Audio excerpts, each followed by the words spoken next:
welcome to this episode of Authentic Achievements, where it's my absolute delight. I'm so looking forward to this. You've got such an inspiring journey so far that I know is going to be so impactful to our audience. But before I get carried away and get straight into the conversation, let me share a little bit more with our audience about you. So Ellen is a survivor of sexual assault and domestic violence. She transformed her life through healing and personal growth. She founded Inner Bling Styling, a coaching practice empowering others to reach their next level. By 2024, Ellen had manifested a life beyond her dreams, owning multiple overseas properties, traveling the world, and growing her wealth. Ellen's message of hope, healing, and self-love has made her a sought-after speaker, an author, and a mentor inspiring people worldwide. I mean, Ellen, wow, what an amazing journey. And I love that you've taken your lived experience and now turned that into helping others to get the path that they want. But before we start, can you share with us a bit more about your journey so far? Because I mean, that's one heck of a journey. Yeah, so it all started. I'm from Florida. So born to immigrant parents. We grew up in the back of a Oriental store, which is celebrating 50 years this year. Oh, So wow. my four sibling, we all were in the back running a ruckus, and so I left there, and I was like, I got to get out of the city. I wanted to see the world.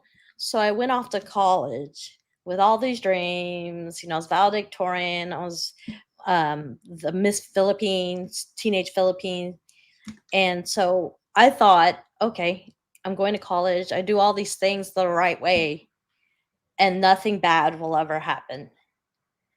Yeah. So I continued on to Dallas and started my first job. And that was actually the second sexual assault that I experienced from a coworker. And I ended up getting let go. They kept him. And it really set a difficult road for the whole corporate structure. And engineering was like my dream to do the things and solve the puzzles and really launch the life that I had envisioned. Yeah. So I'm starting off my early 20s dealing with sexual assault and also the workplace. So I'm trying to figure out that dynamic. And then I got involved in a toxic relationship with led to domestic violence. And that was hard to accept too, Yeah. because it took years after it had ended for me to be like, you know what? I am a survivor of domestic violence. Like, when I thought of survivors, it's like I'm educated, I'm, you know, determined. Like these things don't happen to me, Yeah. or and happen to people. But it's just when people have their agendas of what they want in their life and what they're lacking and their traumas, they can bring those on to Yeah. others. So fast forward, I had a whole journey going in and out of jobs, moving around. I had my son, which he is like the light in everything and really saved me. So I was raising him as a single mom, and I just did my instinct and nurtured him and really tried to get away from the intergenerational trauma from both sides Yeah. of his parents so that he could thrive and flourish. So I spent on some time after my dad got sick in Florida, not able to find an engineering job and having to recreate myself. So that's what started me on wardrobe styling. And so I did the styling for a while, the photo shoot, the the fashion shows, and I was intrigued by it. And the further I got along with it, I realized there's an empowerment piece that was important Otherwise, it's just fit styling. It's just a look. Yeah. But if that look doesn't speak your story or translate who you are, then it's just another outfit. And I found through closet cleanses, working with clients, there's a lot of stories that we tell ourselves to keep these closets on, keep these clothes, weight stories, like transition, so all these different elements that people have. So I've started focusing on wardrobe styling coaching. And around that time, before started really pivoting, I was at a commission only job, and I poured my heart Yeah. into that and really bought it into like the promises they were making for what income you could have and lifestyle, and it was draining, Yeah. and I walked away from it really down and like, what am I gonna do? Like I'm trying to provide, I'm trying to turn things around. I'm coming out of depression. And it's like, how do I make things happen and work? So I saw a retreat in Costa Rica through some of the other coaches that I know. So I saw it, and in my heart, I was like, I need to be there. Something called me to those jungles of Costa Rica. And so I went. I didn't have money. I was jobless, and I'm like, I'm going to figure out how to make it happen. And I actually went there, and I really let the jungle heal me while I missed like sessions and something like that. But I embraced this open air bungalow that I was in to let me hear from decades of Yeah. trauma and being filled with those lies of having no self-worth, right? Like the physical part isn't what damages us the most. It's No. the emotional breaking of a person to break them down to nothing. You're essentially, just an object to them, someone to control, someone to like exert their power. So when I was there, I drew a line in the sand and told myself, I deserve all these good things that other people have and that see, and that I just wrote off as like, oh, they're just being extravagant and they're just spending their money. But I wasn't allowing myself to be rewarded for what I do, to acknowledge myself, to really thrive in marketing and engineering. That was my talent for so long before all of this domestic violence and everything happened. So I had to reclaim my life Yeah. and seek control back and know that I'm the one in charge of this story. Yeah, you can hurt me, you can do these things, you can violate me, but it's really my human soul that keeps going. And Yeah. thankfully, I'm still here today to tell the story and to tell myself a new story.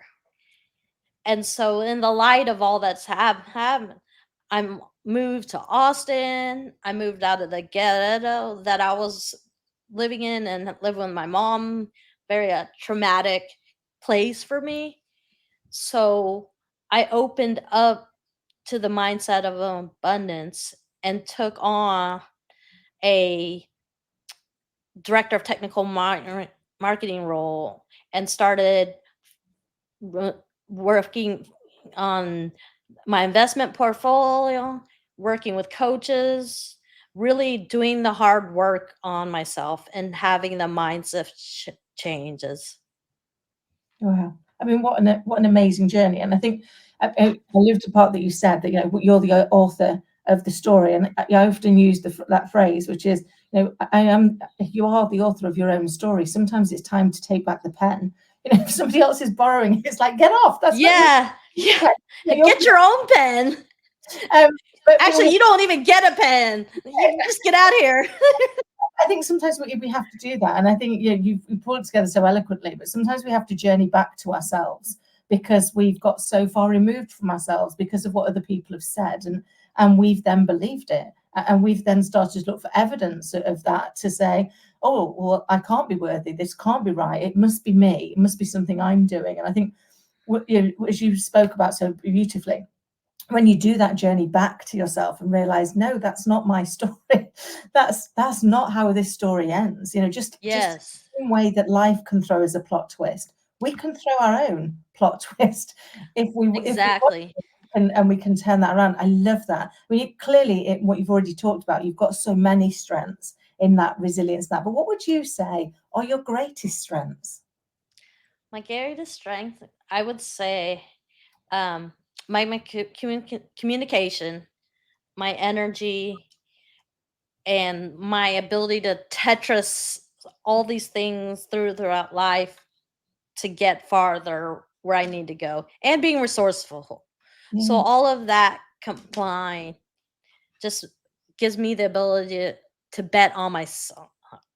And yeah, like, it doesn't matter what anyone else thinks. You know, they may think I'm crazy. They're like, what's wrong with her? What's this little hood rat girl doing in this nice condo? But it's like, this is my story, and I'm going to acknowledge who I am and be who I am with all these strengths to keep moving forward and elevating and being, you know, 1% better every day.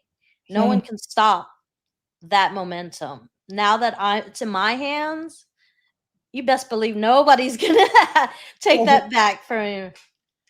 I think I totally believe you, because I think when somebody has taken it away and you fight your way back to getting back in control, you ain't going to let that go. Yeah. Because it's such a journey, isn't it, to get there? And it sounds to me as well like, you know, with your engineering and your natural problem solving, you're constantly looking for where's the resolution, where's the opportunity to do something different, which pulls on all those other strengths that you've got, and allows you to like recognize every problem does have a solution, even if you can't see it straight away. That is true. On Yeah, there, framing it to be that it's a challenge. yeah, It's yeah, not the end of the world. This problem is not bigger than you. Or if it is, you take it in bite-sized pieces. yeah. It's true, But isn't it? Because, you know, sometimes we look at things and they, you know, they feel overwhelming. I know certain points in my life when things have gone off. You know, I had one friend say, "Can't say if you're incredibly strong and incredibly stupid." And I was like, probably a bit of both in equal measure, if I'm honest. He said, but sometimes the yeah, problem is so great that the only thing I can do is cling to the one thing I know how to do and go, well, I'll just cling to that for right now, because the rest of the messy waters of my mind are just too choppy. But if I can cling to this bit, I'll move forward. And when I move forward, we see new things come into perspective, don't they? New opportunities come, that allow us to see that actually that this too will end. I think for me that sometimes is a mantra I have to say to myself quite often. Is if I'm in a moment of things that don't go well, it's like this too will end. It's like it's okay. yeah, It's not going to be the exactly. that pulls you back. And I think there can be so many times where we drag this like bricks around with us and we build and we're like, oh, this didn't happen. But every day is a new day Yeah, yeah, and a new chance to start over and making different decisions and not build up this wall that keeps us from seeing the beautiful opportunities and like the mirror fun house of yeah. like what's out there. Oh, I love that. And you know, for me, I've if life's taught me anything, it's that everything in it is a lesson, a blessing, or both. So in the moments I don't feel blessed, I look for the lesson, and the blessing's right there, wrapped up in the centre of it. But I guess for me, that was the start of my moving my mindset. But for you, what does it mean to have a mindset of abundance? So It really is opposite of what a mindset of scarcity. Mhm. So the whole mindset of I've got to hold on to this because I don't know when the next opportunity will come. Like keeping my money to myself instead of investing it. And it's like not taking these chances to allow abundance to come in. Yeah. So it's really like being open to receiving. It's like, I don't know how this is going to happen. I don't have control of every little piece, but there is goodness to be had. And there are things we can fight for to have in our life, and just counting the blessings and the days when you're like, well, this just sucked. It's thinking of the things that are truly different, that you have built, that are good. And so continuing to bring that in and allowing the toxicity to lead, whether it's people, situations, it's like that's not on the road to where I want to achieve this vision I have for myself. I love that. And you mentioned earlier about your son and wanting to really change that. And I've got a little girl, and she's a little earth angel, and for me, she is my constant reminder of change. And I saw that in the way your face lit up when you mentioned your son. Clearly, you've been gifted with an earth angel too. Do Yeah. you think that helps in that? If I've been gifted with this little miracle, this amazing piece, then I'm not all bad. And if I deserve this, then imagine what else I deserve. For me, Yeah. it's been that was the start of the shift of my mindset. Was when I realized if I didn't change it, that might become the legacy I left her. Because our children learn not just by what we say and do, but how we are and who we are. And so for me, that took me on my journey to go, this has to change. This has to be different. Yeah. And we are the ones in control of that. Yeah, Like yeah, we steer the ship. And it's funny you mentioned my son, because I also feel like I got the kid lotto. Like yeah, I got this child. What prompted me to get back to Austin into the engineering career was I told him when he was applying for colleges, shoot your shot. Don't listen to people who all say, oh, save money, stay home, telling people him to play small. yeah. And so it's like, go for what you want.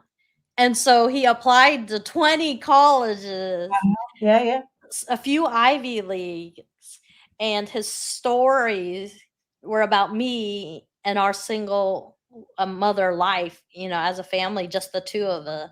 And it was so inspiring to see him put in the hard or him have the vision. And I'm just sitting back and going like, okay, where are we going next weekend? What's the next college visit?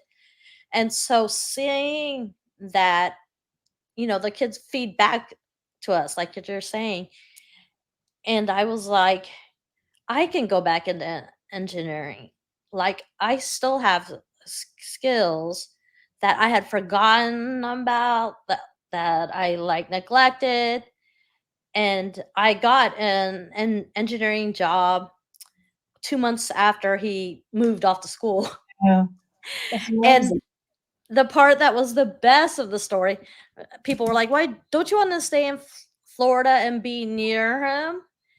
And he told me, "Mom, no matter where we're at, we will always be close."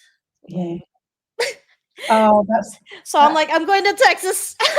Yeah, I love that though, because that just shows just what a bond you've built, uh, and that distance never breaks that bond, because we're always you're together. I always say the same thing to Scarlett. We'll always be together because we're always together in here. So distance. Yes. I know it's a bit different. She's 7, so the greatest distance is usually she's upstairs and I'm downstairs. But Yeah. it's conceptual. For those parts that need to go. So clearly, he must be a big part of what you're proud of. But what else are you most proud of? I'm most proud of being able to take myself out of the ghetto and live this lifestyle that I could have only dreamed of before. Like, I'm where I wanted to be when I had my visions of my future. So it's like, now what? So I'm really open to, like, okay, what's next? Like, what's the next dream? What's the next vision? What do I build? All at the same time, being able to stay grounded. So doing the breath work, doing the manifestation, doing the journaling. And so I really pride myself on, I call it a being a bippy. Bippy.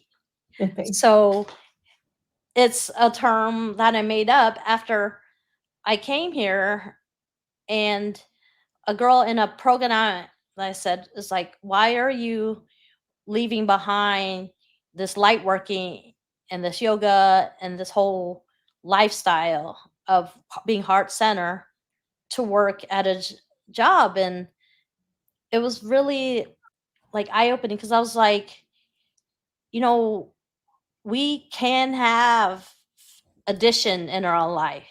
It doesn't have to be one or the other.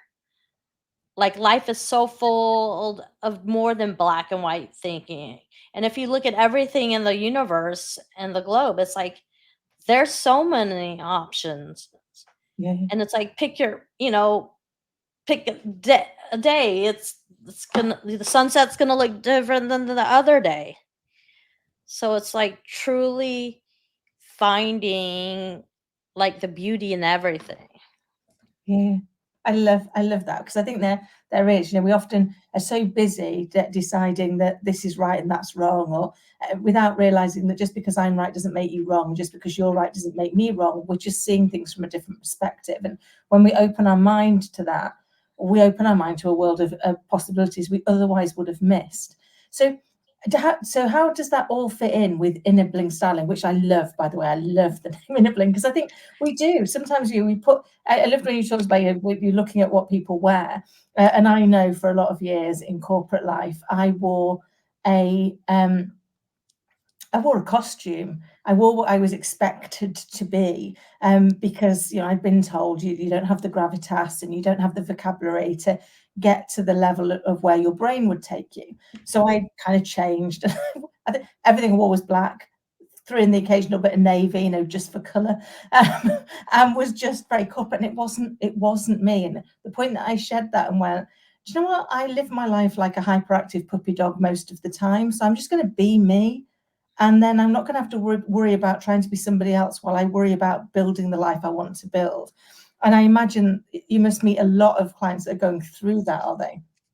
Yeah, so a lot of clients don't even know how so it's the theme that I say is style your story boldly for the queen within.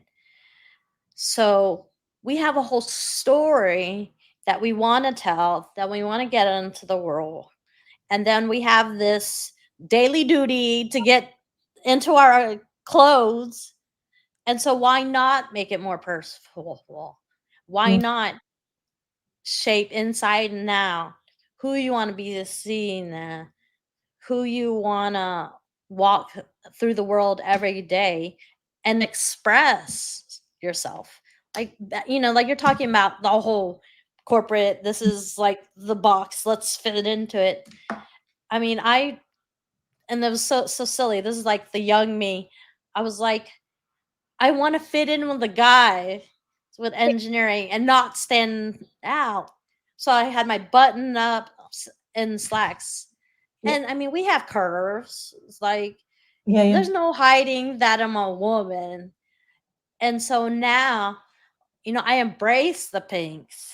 I embrace the butterfly earrings, like a little tone in just to sneak in to express what is important to me and what it inspires me. yeah, And yeah, so every day should be like, oh, a boutique. Like, what awesome thing do I have to wear today? And the more purposeful you are, the more, preparation is key for everything. So you just build and build your brand, build who you are, and just continually making this authentic, curated wardrobe to go out into the world and be you. Maybe it's one day it's like wearing your furry little things, and so it's really important to, I think, for people to embrace their body.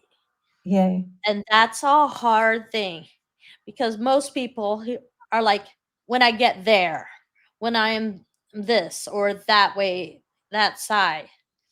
But it's like, we don't live in that point in time. We Yeah. have this body now that we should embrace with all the things that's carried us through and style the heck out of it. You know, accentuate your parts, hide the ones that you want to like tone down, but just be you. And going through that story and that journal is really empowering to find who is that person deep in and how do you get your message out into the world. I love that. And you do sometimes have to go really deep within, don't you? And kind of change out those. Um, I did lots of research on this over the last few years, and we create our persona at the age of 7, and we enforce it at the age of 14, and we embed it at the age of 21. And unless we go back and do any inner work, we're running on outdated software. And I'm 51. Exactly. I looked at him and went, if I hadn't updated my software, I'd be running on software that was 30 years old. I wouldn't dream of running my computer or my phone on such outdated software. And yet we go around and do that for ourselves. So, I talked to lots of clients about it's time to probably update it. How many bugs are in there that need fixing? How many things are in there that you think are real and they're working, but actually they're so not working? So I love that actually what you're doing is helping people go back and find those parts of themselves and do that operating system upgrade, which we do regularly for all the electronic equipment around us, and yet we don't do it with the most You're totally important. speaking my language. The most important thing that is there, which is the operating system that controls us and our decisioning.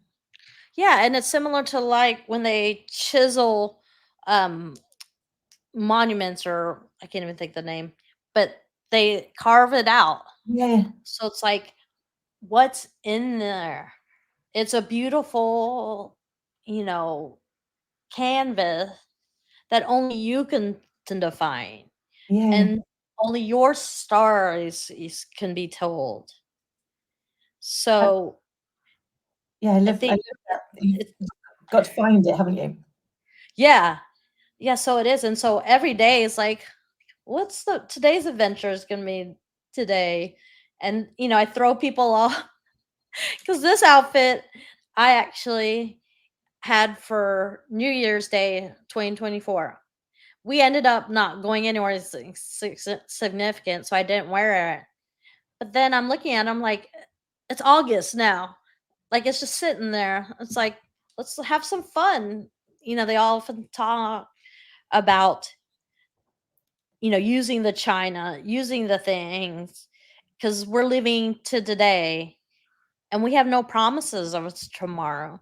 So just Oh, be true to yourself, be who you are, and style from the inside oh, out.